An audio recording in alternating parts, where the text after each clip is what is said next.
Sienna God, hello all. Osha Sahiya, good evening, and Wado, thank you for watching. So this is part B of day 34 of reading Lone Wolf Alpha Squad copy over by James Rink, and these are his experiences. So this would be Project Equalize. 1999 to 2004, this project was a carryover project from an earlier project dealing with possible starseed children. These candidates would be checked for genetic mutation and alien DNA, such as 2 hearts and enhanced kidneys. Also, other enhanced organs, which might be useful for a super soldier.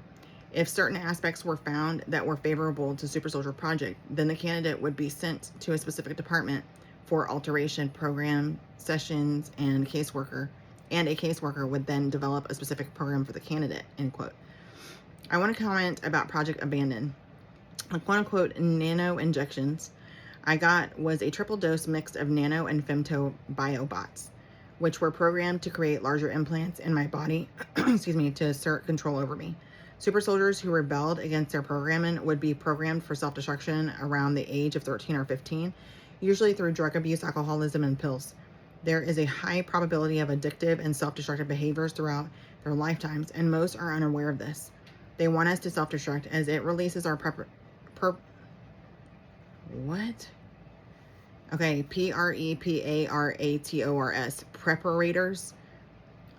karmic ties. I thought it was gonna be like perpetrators, but anyway, since we survived, it's on the books, and here's perpetrators, so that's probably what it's supposed to be, are sent to the galactic central sun for recycling. They also want us dead because we are potential super soldiers who could possibly activate and rebel in a public manner. Future timelines show a strong probability that sleeper super soldiers will figure out how to activate their abilities, and humanity will learn the truth of what was done to them. Project Abandonment. Well, it actually says ABONNEMENT. Abandonment. Anyway, involved testing the survival abilities of young children. They would include drowning, waterboarding, fights with animals, which was a part of the reptilian rite of passage for boys. Boys are in a big disadvantage. Max, James Casbolt, and myself were thrown into a fighting and survived. The reptilians think they can just remove compassion from us. They try to find new and interesting ways to do that. Kind of makes me think of Hunger Games. In chapter 14, Club Orion. Hunger Games, and then that, the Maze one, whatever that Maze movie series was, I can't remember. In 2010, I met Adam, who was 17 at the time.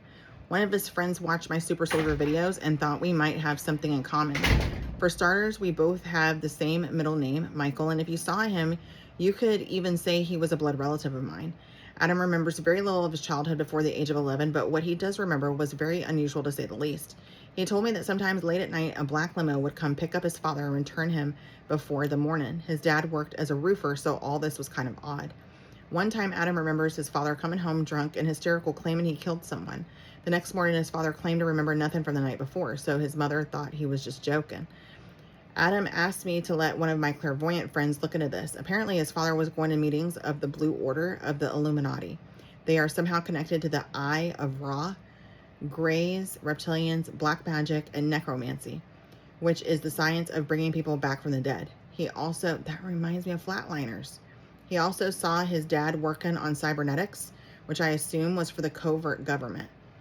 And more interestingly, my friend saw Adam and Agent Dreadnought, DREADNAUGHT, 6th Gen super soldier, sniper, and explosive expert.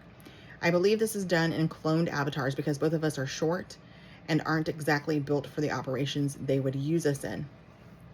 And here's Adam Zupancic, Zupancic, and this is September 2010.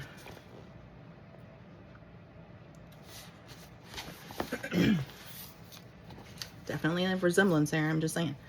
Adam seems to have memories of me shapeshifting, and he remembers himself even bigger and more muscular.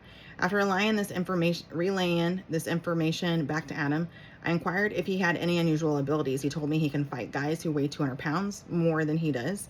He said he had dreams of being cloned and being sent elsewhere in these cloned bodies. He has a strong sixth sense, and for some reason, he is able to sense when someone is about to attack. For example, he would often duck before one of his classmates was about to pop him on the head. And he also claims to have the ability to see through objects. I just want to mention that I have not met Adam in person. Our communications have so far been solely instant messaging and phone conversations. I do not feel he is holding any hidden agendas or acting disingenuous. Here is something Adam wrote about his experiences, and this is in quotes. My life is somewhat confusing to the normal person. I always knew I was different. I never really looked into it until I started having weird dreams. In these dreams, I started going on missions. On these missions, I would be what they call a super soldier, in parentheses, SS. I was a deadly assassin put in, oh, hang on. Is that still his? Hang on. Well, for some reason, the quotes ended after dreams, and then I don't guess it ever picked back up. So that's really weird. So I don't know if he's interjecting or what. I was a deadly assassin put in on missions to take down targets my leaders deemed necessary to kill. I did not question or fight back. I did what I was told. These dreams happened every night for a couple of months. I would wake up sore, fatigued, and anxious. These were no dreams. I knew they weren't. I would wake up with needle marks in every spot you could imagine.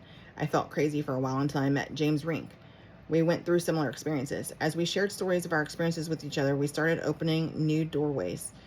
And then we, as in caps, were figuring out a lot about ourselves. What you are about to read was at one point top secret government knowledge, which the public was never supposed to know. This is where my life, and I'm sure James's life, would never be the same. My name is Adam Zapansik, age 18. I was up late one night in 2010 talking to James Rink. We shared our stories as we always did, trying to piece the puzzle together. Out of nowhere, the room got brighter. My head started throbbing. My ears started ringing. I was going through something I'd never been through before. I thought at first it was life-threatening. I waited it out and it stayed. Once I figured out that it wasn't anything that could harm me, I stopped fighting the feeling and let it do its thing. I completely blanked out. It felt like a split second, but I was gone for at least 15 minutes. When I snapped back, I was confused. I thought I fell asleep or something. Till I found out I'd been typing to James. I was being controlled by a being called Tiyan.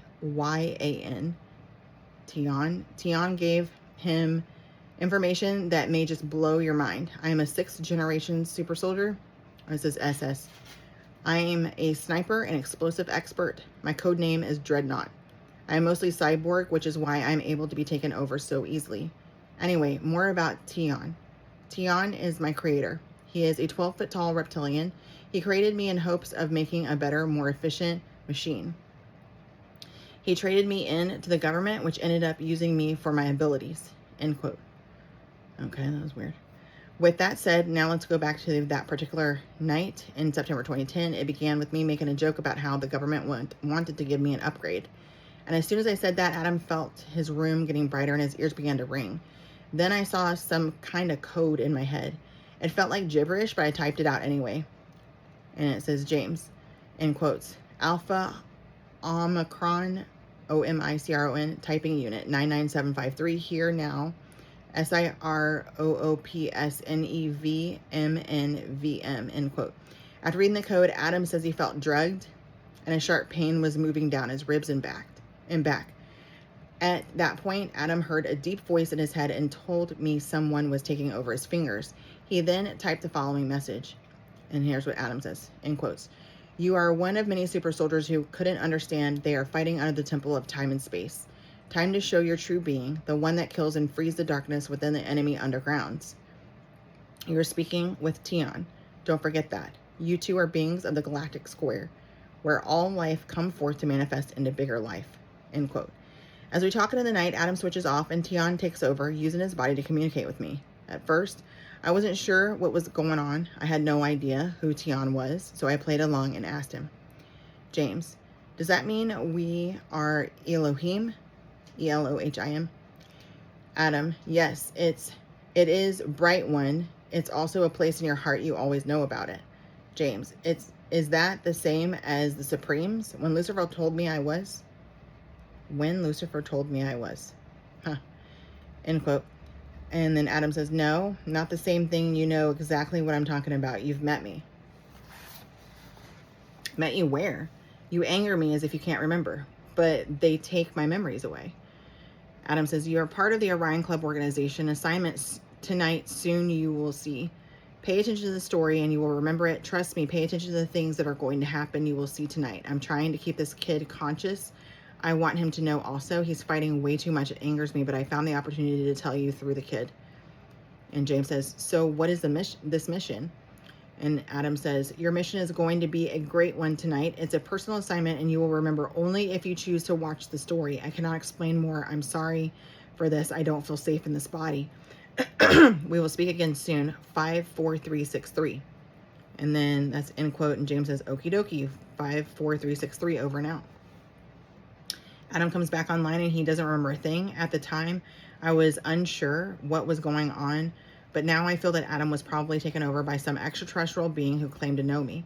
The number 54363 has come up before. I believe this is my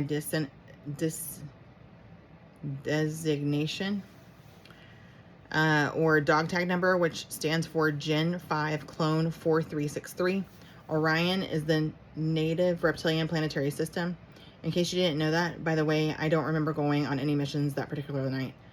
Later in the evening, Adam is getting freaked out. He tells me there is a black van that keeps driving by his house. I give him my phone number, but every time he calls, his phone shuts off. So I called him.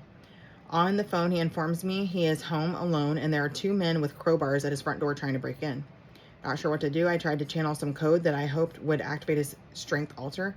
I don't remember what I said though. Adam tells me he feels a surge of energy and then the two men disappear into thin air. I'm guessing this was probably a classic MIB sighting, and based on their intentions, they were maybe trying to bring Adam in for a reprogramming session. A few days later, I got to talk to Adam again. Right away, Tian takes over, though Adam's name is listed in the following communication. Adam puts things off as if they're not real.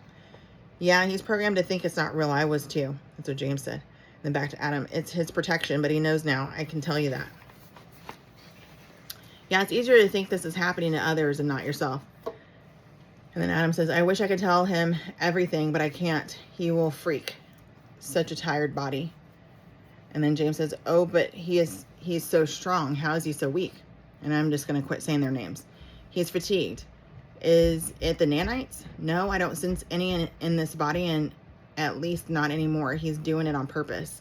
Is he mostly machine? Yes, but more than that. How so? Engineered so greatly by the ETs, given him emotions so he can have something to lose. He is ours. Oh, I thought so. Government is too stupid to make Adam. What do you mean, something to lose? They only borrow him from us. Yeah, but I don't like the word borrow, more like used. Nothing we can do, it is law. So you want me to try to fix this mess? He is our son and we must obey or have him destroyed. Trust me, he knows what he is. Why would you have him destroyed? The program. Oh yeah, we were being idiots. We programmed him to kill, but we have grown so attached that we do not want that anymore. Yeah, what is his shelf life? It depends what you mean by that. Do I need to turn off his self-destruct features? He will be fine for now. We have it under control. We don't like him getting distracted, so we throw stuff towards him to make him realize that we are there and jump out of that cattle life. So who were these dudes at his door with a crowbar? Scare tactics. They don't want him finding his true being.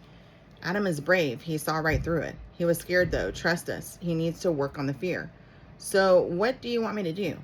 I am Tian, collect rep of the Divine Council of Light.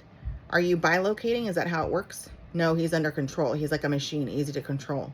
You're Tian and you're bilocating as Adam. Or am I missing something here? Are you an avatar? No, we are on our ship that has been circling the earth ever since Adam was put on here. Okay, so is Adam channeling you? No, let me try to explain this to you. For you to tell him, I'm going to have to blank his memory path in order to keep this legal under our law. You mean wipe his memories? Yes, so think of Adam as a remote controlled toy. Haha, that's funny. Adam don't think it is though. We have a device that controls him, body, arm, soul, bugs, speaker, sprite, Victor, cologne, pencils, cellular device, his mind. You control his friends too? Tell me, I need to know. Does that include me now? All right, I'm gonna leave it there. Don't go, hey, you and a good chance to tell me again. Love you, mean it.